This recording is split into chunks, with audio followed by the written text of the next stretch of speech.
The second thing is, if you want to do the lucky 7 steps to negotiating, is you have to use the power of cash. Cash is powerful. Now, we talked about this in the debt lesson. We said in the debt lesson that if you spend cash, it hurts. It registers pain with you.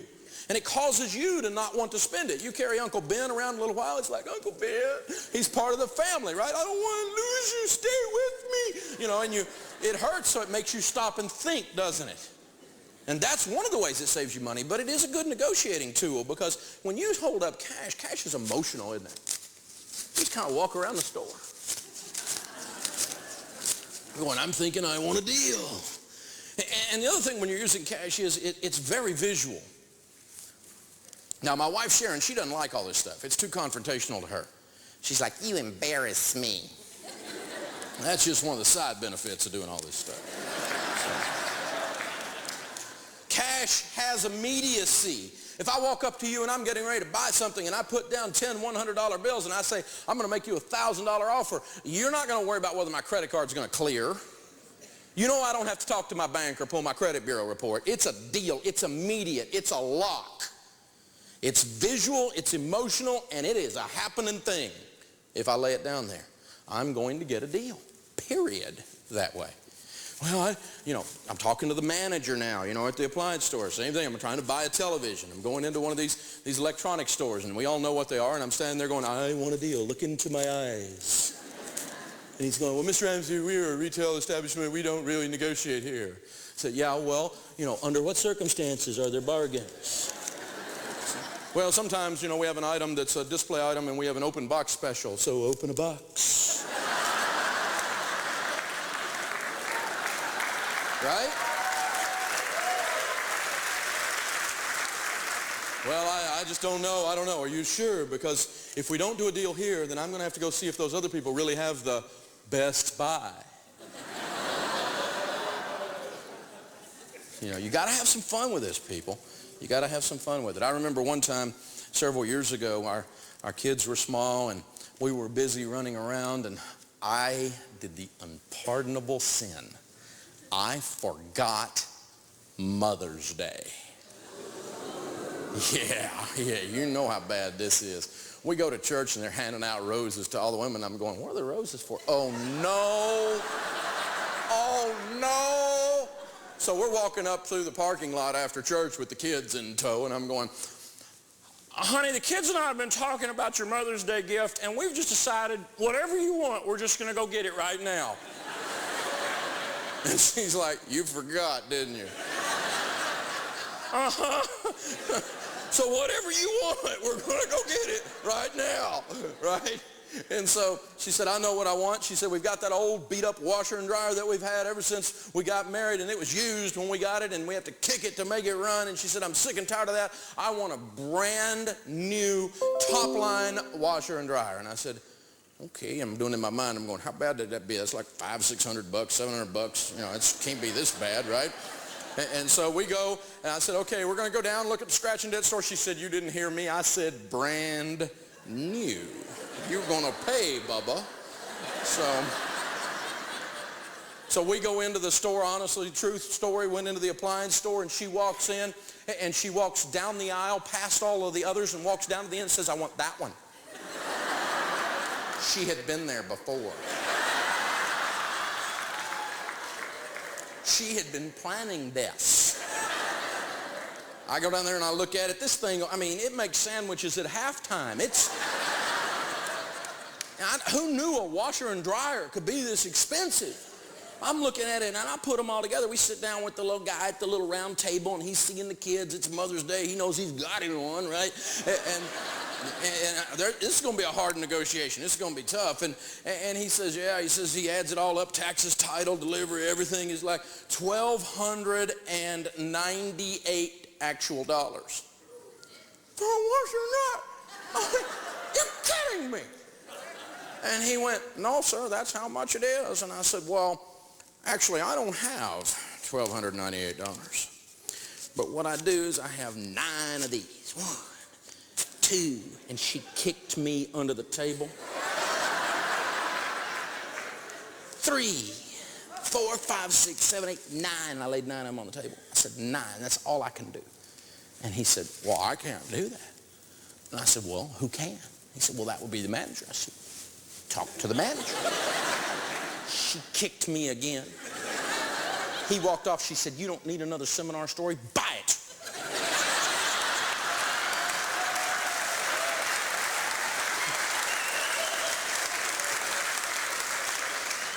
True story. The guy walks back over. He's got his head on down because I was kind of in pain, so I was kind of snarling. And I think he thought I was snarling at him. And he came back over and he had his head down. He says, I can't do 900. He said, the lowest the manager will let me go is 935. Well, now I'm having fun. I'm going, you're going to let me, with all the advertising dollars you put out to get people in here on Mother's Day, you're going to let me walk out the door for 35 bucks? She kicked me again. I said, we'll take it. $12.98 for 935 is not bad, though. Why? Just because we tried.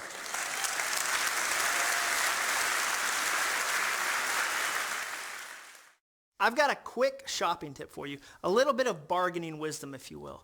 When you go to a store, make sure you bring cash. We love the power of cash and what it can do. Most people are surprised. When you give somebody at a store a wad of cash, they go, what is this paper substance you've given us? I don't even know what to do. Where do I swipe this? Is it on his head? It's very confusing. But when you pull it out, make sure you pull it out with a little bit of drama. Have some fun with it. Don't just pull out a wad and go, hey, here's my money. No. Take it out slowly, like the curtain revealing on a play. Fan it out a little. Oh, what do we got here? Ooh, look who's here. I got 5 of them. There's 5 lined up. And let the air conditioner of the store kind of catch it. Make sure they see it. You'll start to see eyes glaze over. And if the price isn't the price you want, start to put it back up. Start to say, oh, looks like this party's over. I'm going to go ahead and fold this and bring it back to my pocket.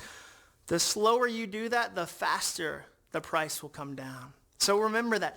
Debt is dumb, but on the flip side, cash is fun. Have some fun with it. You've worked hard for this. You've worked hard to save this and spend this intelligently. Have a little bit of fun with it because cash is fun. The next of the lucky 7 is understand and use walk-away power. You have to emotionally be able to walk away and not purchase the item. If you are emotionally married to the item, your body language changes, the tilt of your head changes, your vocal cords constrict, the use of words changes, the sentence structure changes, and people can tell you have bought. Even those of you that are not trained sophisticatedly in body language can just watch and go, that one bought. You know what I'm talking about? You can feel it, can't you? And people can feel it. And so when you lose your walkaway power, you lose the ability to negotiate. This is a big deal. You have to keep your emotional distance from the item in order to be able to let them know. They have to be able to feel that they're losing you and they want to reel you back in as you go through this negotiating process. That is a big, big, big deal. I had a guy call me one time with one of these .com companies that we had been working with, and the .com company went broke. Now there's a shock. And before it went broke, they had just furnished this fabulous office with literally hundreds of these, well, probably a little less than 100 of these Steelcase brand, which is a top brand of office furniture, cubicles, and all these beautiful chairs and all the accessories all through this place, and a fabulous conference room, all done up, I mean, some serious wood stuff. I mean, gorgeous stuff, right? And he says, Dave, I just wrote a check for this. Nobody's even sat in these seats. And now we're turning around and we didn't get our funding from our venture capitalist and we're going to have to turn the key on it. I got to sell it. I said, man, I don't need all this stuff. I don't even have that many people working here. It won't even all fit in our office. He said, but you don't understand. I'm going to make somebody a deal. And I'm like, really? I don't need all this stuff. And he said, listen, don't make me an offer because you're going to own it. And I went, okay, I'm starting to need this stuff. So I sat down with our executive VPs, and there were only about 40 of us at that time working on our team. Now there's several hundred of us, right? But at that time I said, well, okay, guys, this guy says he gave me the tickets on it. It's $275,000 worth of furniture. That's a lot. And I said, at what price, guys, would we buy this that if we didn't buy it at that price, we would feel stupid? Because we really don't need it. We're going to have to put it in storage until we grow enough to use it. Or we're going to have to try to sell it and make money on it. We're not in the furniture business, so we're not doing that. So what are we going to do here? And so we flew around, and we all talked it out. And finally I said, look, and one of the guys said, okay, we settled on a price, $23,500. And I said, he'll never take it, but at least if it's more than that, we don't want to pay for something we don't really need today much more than that, but it's a great buy. And so I called him up, and I really did have walkaway power because I really didn't care if he sold it to me or not because I didn't really need it. You see what I'm saying? At that time. If you visit our offices today, it's in there because he took $23,500. It's a deal. But I think a lot of that had to do with I didn't care. And it was all in my spirit. You know what I'm saying? He could feel that I didn't care. And I wasn't trying to beat the guy up. He's the one that said, make me an offer. I wasn't shopping for this, but he drew me in with price, and a lot of that was walkaway power. I've taught my wife, I've taught my kids this stuff, and we live this way as a family, and because my wife is a typical Southern belle, non-confrontational, will cut your throat. You know what I'm saying, and say, bless your heart about the, you know what I'm saying, bless your heart means a lot of things you don't want to know. I mean, and so, you know, but all this stuff to her feels like confrontation, all this negotiating stuff. And so we were kind of playing with it. I said, here's what you do, try this. And we were at the flea market, and she was looking for this iron bed that she was going to paint up, an antique bed thing, and put it in one of the kids' rooms. She had this plan, and we go down, and she's like, over there's the bed. Now, what do I do? That's the one I want. And I said, okay, here's what you do. Number one, don't get married to it. Maintain your walkaway power. And do these things. And just play with it. Just have fun with it. Here's some cash. Go over there and try to do it. I mean, the guy was asking like $20 for the bed or something. I don't know what it wasn't much. I mean, I thought by the time she finished with the guy, he was going to pay her. I mean, she wore him out over that bed. And so she's all feeling like, hey, I got this stuff down. And we're walking down through there, and way down the aisle down there is the wicker patio furniture that we had been needing. She forgot everything she had just learned. And for 45 feet towards this wicker furniture, it looks like a woman running through a wheat field.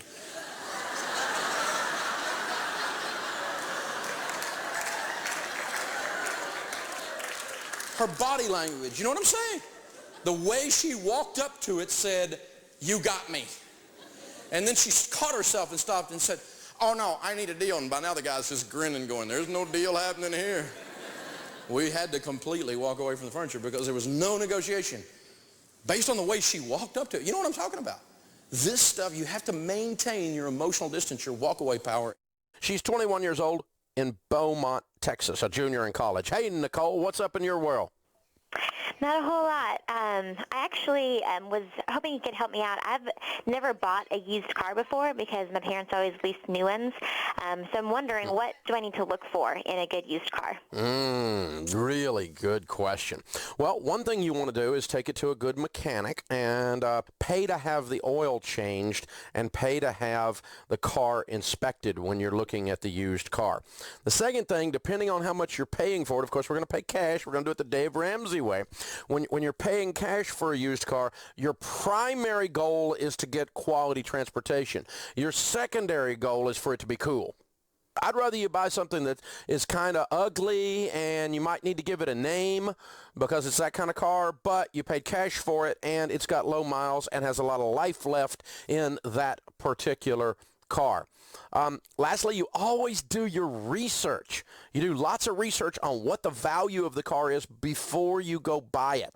And so you're looking up on Kelley Blue Book, KBB.com, or Edmunds Car Guide over at Yahoo, and looking at Trader.com and looking at what cars are selling for in your area that are like that. You become an expert on that brand, make, model, year, all that kind of stuff of that car and what it's really worth. That way, when you go to buy, you don't get ripped off. But here's the deal. Broke people care what other people think about their car. Rich people don't care what other people think about their car. So you need to decide which one you're going to be. Are you going to be broke people or are you going to be rich people? Because rich people don't care to impress somebody at a stoplight they'll never meet. Those are some thoughts. If you'll do all of that, you'll probably pick you a really good car. Now, always remember to pay cash, Nicole. No exceptions. Thanks for calling the Dave Ramsey Show.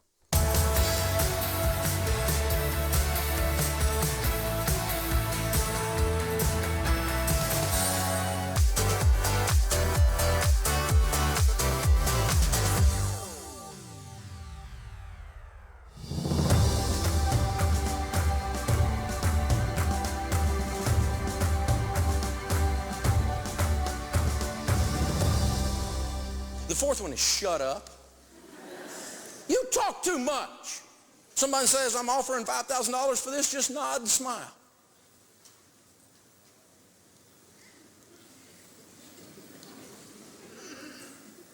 It's powerful, isn't it? Silence is something there's not much of in this culture.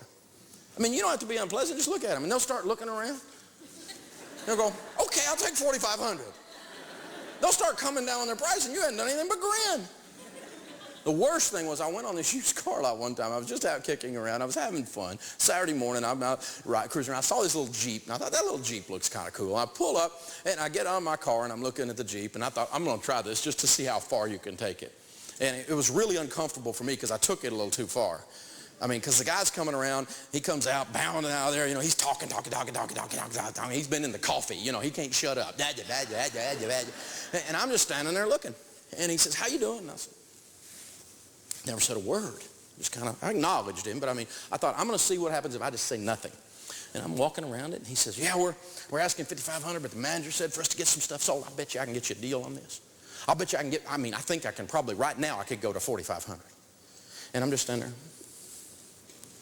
And I'm walking around it, and he goes, maybe, he said, if you want to put it on payments, he said, we can work that out. He said, I can do anything. He said, probably get you some different wheels. And I got a friend down at the tire store, and if you did a deal this morning, I bet you I could get you some big tires on it if you want to do a mudding thing on this Jeep. He said, I bet you I can. And he's just giving me stuff. You know what I'm saying? And I'm just kind of grinning, going. Finally, he says, I can tell a man like you knows what he's looking at with a car, and you can tell this car's been hit.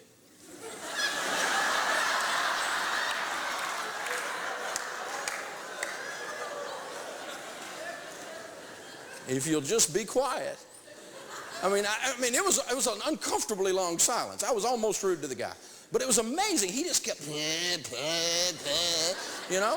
and price enters into that discussion too. And other things will enter into that discussion that you could negotiate for that would make the deal sweet to you. Price isn't the only thing that makes a deal sweet, is it? Sometimes color, quantity, sometimes delivery. Other things make a deal sweet. So just learn to, it's okay. There's a dramatic pause when you shut up. Especially if you just ask a question like, is that price firm? And then don't say another word till they just keep, and if they ask a question, just kind of smile, nod, and don't answer it, and they'll just blah, blah, blah. One of my favorite parts of this class is when Dave talks about negotiating. Why do I love that part so much? Because I am horrible at negotiating. Right now, I promise I'm worse than you. Maybe you think you're the worst. You're not. I'm the worst, and I'll prove it. A few years ago, my wife and I were going to sell our car. We had this old Toyota Camry that had like 1 billion miles on it. No shocks, no struts. It just bounced its way down the road. And so we finally got somebody to come look at it. And I'll never forget, we were in the driveway, and there was a father and a son there looking at the car. And my wife said, well, I could see us selling it for $2,100. And then it was quiet. And I'm the kind of person that when it's quiet, I feel awkward, I feel uncomfortable. So to break that tension, I said, I don't know. I could see us selling it for $2,000. And then everybody looked at me, and my wife pulled me aside and said, just 1 second, please. She said, hey, just so I'm clear, did you just negotiate me down? Because we're on the same page, like we're on the same team. Did you just reduce our price? And I said, yeah, I think that's what I did. And she said, well, why don't you go inside and have a drink of water? Go relax. Let me finish this deal. That's how bad at negotiating I am. That's why I love this part of the class, that Dave teaches you some tips. And my favorite tip, the one that I keep coming back to, is just be quiet. If you want to negotiate, that's all you have to do. The first person who talks usually loses. So be quiet, be smart, and listen to what Dave says. And maybe even you and I can become better negotiators. Use the phrase, that's not good enough. That is a powerful phrase. If they say $5,000 for this car, you say, that's not good enough. They say $50,000 for that car, you say, that's not good enough. They say, we can do delivery by Friday. You say, that's not good enough. That phrase comes from an excellent negotiator, by the way, named Henry Kissinger. It's a phrase he has used a lot, according to his book, and a lot of multinational, international negotiating with diplomats. World-class negotiator. And when pages and when interns and when staff would bring a report in, put it on his desk, he'd say, that's not good enough. And they'd go back and work on it some more, and they'd bring it in again. He'd say, that's not good enough. And they'd come in all frustrated and say, that is all there is to know on this subject. He said, good, now that I have your best work, I'll read it. He sent them back out the door several times. That's not good enough. That's not good enough. That's not good enough. Very, very powerful phrase, especially if you say that and then you put it back with that last one, shut up. That's not good enough. Smile and be quiet. You're going to see some powerful, fun things happen. Now, this also can be used on you, so you need to be aware. That is a phrase you'll hear collectors use. If you're behind on your bills and you have a collector calling you and no matter what you offer them, if you want to pay the full balance off on the spot, they'll come up with something and say, that's not good enough, we got to add fees. They will come up with something. I had one time, I had a car and a boat on one note with a certain bank when I was going broke. And a lady called me on a Thursday evening. I had a real estate closing scheduled a week later on the following Wednesday. I was going to make enough on that deal to bring it current. It was 2 months behind. And I said, just that. I have a real estate closing next Wednesday. From the proceeds of that, I will be able to bring it current. Until then, I can't do anything. And she said, that's not good enough. Well, I had been studying these collectors and collections techniques, and so I just, I knew that was in her script, and so I thought, well, let's try a little of this back. And I said, so?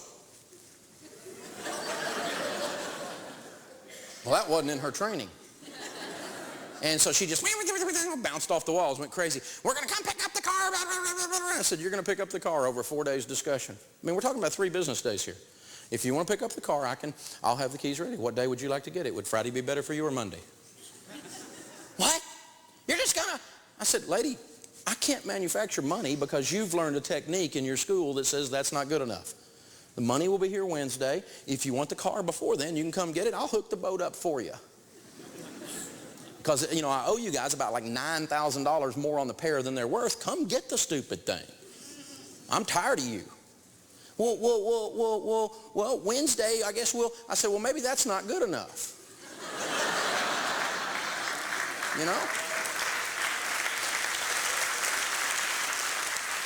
So beware, because some of these techniques are being used on you. You got to watch for it. Here's one that's used on you all the time, the good guy, bad guy technique, isn't it? You see it on television, good cop, bad cop, right? And that's kind of one that's known, but if it's done very professionally, you have to be very careful. I've got to check with my manager. For years in the car business, they used a process called position selling that was taught. And position selling was the person out there selling can't do any of the negotiating. They have to go back and talk to the manager who's back there in the booth. They keep him chained there. He has one eye in the center of his head, 2 fangs coming out and foam everywhere. And he's, please don't send me back to the manager again. He's going to kill me. They come up with all this drama process, and there's this mythical or real person back behind the curtain, and we have to go back and check with the other curtain. And the bad guy is just out of reach. And I'm the good guy. I'm on your team. I'm over here with you. It's us against them. No, it's not. And the way you neutralize that, and by the way, I don't recommend using that as a negotiating technique. Unless it's very true, unless you really do have to check with someone, but I wouldn't set it up as a technique. But if it's being used on you, the way to neutralize it is just go, wait a minute. I'm sorry, I've made a mistake. I came in here to negotiate. I was ready to buy something. I made the mistake. I thought you were qualified to do the deal. Apparently you're not. I'm sorry for that. I'll be happy to make sure you get your commission. But what I need to do is we need to set a time when I can talk with your manager so that I'm able to do a deal because I don't have a qualified appointment here. And go around them and pull the guy out of the back. And even if you're dealing with a collector, my supervisor won't accept that. You know who their supervisor is? It's the idiot in the cubicle next to him. And they swap off being each other's supervisor every other call. It's really what they do. Okay? It's a technique. My supervisor won't approve it. You don't have a supervisor. If you did, you wouldn't be acting the way you're acting. Let's talk to the supervisor. Great, I'm sorry, I can't talk to you anymore because you don't have the ability to do this deal. And I'm walking away from this discussion. So the way you neutralize it is you circumvent them by going to the authority that's supposed to be the bad guy.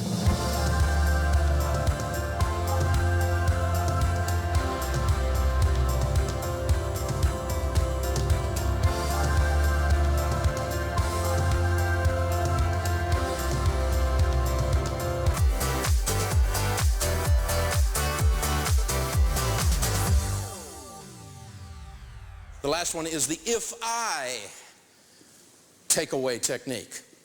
If I were to give you $5,000 for this car, if I were to give you $168 million for this house, if I were to buy this shirt today, I need you,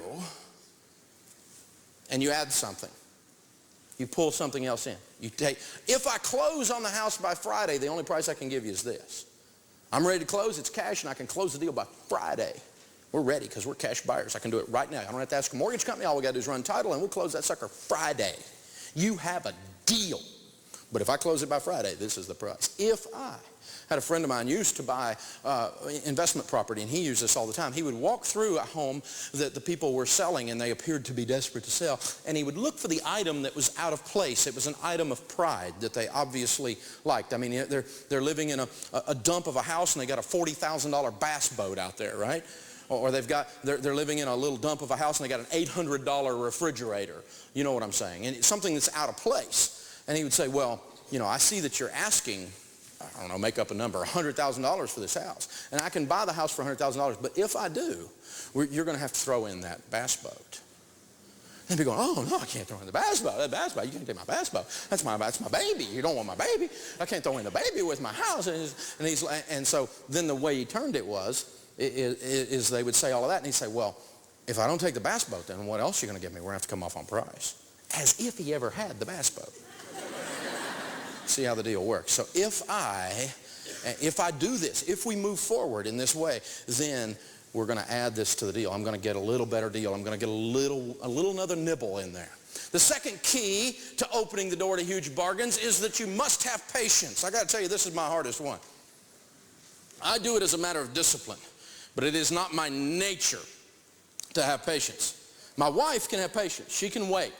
That's one of her strengths in this. She'll wait them out. She'll just sit down and go, But I mean, she can wait 2 months, she can wait 2 years, and me, I want it right now, and I'm tired of fooling with you. Again, Roger Fisher's book, he says the people that win negotiations have the most information and the most patience. The most information, the most patience. International negotiations, the United States team comes in and they rent a suite of hotel rooms to begin the negotiations. Team comes in from the Far East to begin the negotiations, they buy a villa. We're going to be here a while. Different mentality. They're there to wait this thing out. We're going to play long term for keeps. Again, don't get married to the purchase because you lose your patience. You get this, I want it, I need it, you get the fever going.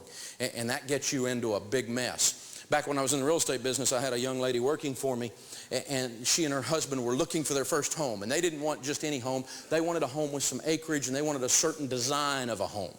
They had this idea of a certain place out in the country that they wanted. And I told her, I said, we're buying foreclosures all the time. If you'll wait, we can get you a deal. But you're going to have to wait. It's going to take time. And every so often, I mean, another month would go by, and they'd be out looking at houses, and they're looking at some retail deal, and I'd have to talk them down. No, wait. I talked them down for a year and a half. And I talked them down 20 times in a year and a half. Talked them out of buying. I'll tell you what, then I stumbled upon one. A credit union had foreclosed on this place, and we bought it for them. The appraisal on the property, I wrote it down, was $134,500. We had the house appraised when we were buying it. We were able to purchase it for $54,000. Patience pays off. You'll never get a bargain if you don't ask for it. It's vital that you shop around, even for banking and insurance. Let's talk about banking for a minute. Every bank has their own fee schedule. Read and make sure you understand everything before you open up the account. How many checks can you write? Do they have free checking for students? How much do ATM withdrawals cost? What interest is paid on your balance on your checking, if any? What's the penalty if I go below the minimum balance? Insurance rates? Now they're out of control for people your age. You are getting that good driver discount, right? Yeah, right. Did you know that you can call different insurance companies and get free quotes?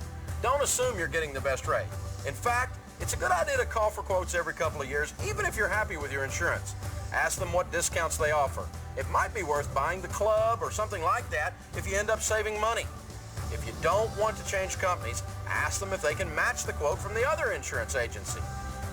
What you have to do is you have to hunt it down and kill it and then drag it home. be an aware consumer. Understand everything before you sign up for it. Third key to opening the door to huge bargains is you must know where to find the deals. You must know where to look for the deals. Now, I'm an old Tennessee boy. I grew up in Tennessee, and in Tennessee, when we would go camping back in the woods somewhere when I was a kid, many times there'd be a nice, beautiful mountain stream there. Gorgeous, kind of cold water. You guys know what I'm talking about. Say yes. And we'd go out there and we'd have our shorts on, or we'd roll up our pants, and we'd wade out there about to our knees, and we'd be looking. And we would be hunting for what we in Tennessee call crawdads. Little freshwater shrimpy looking things, for those of you that hadn't ever had the pleasure. And so we'd be looking for, and of course they hide under rocks, don't they?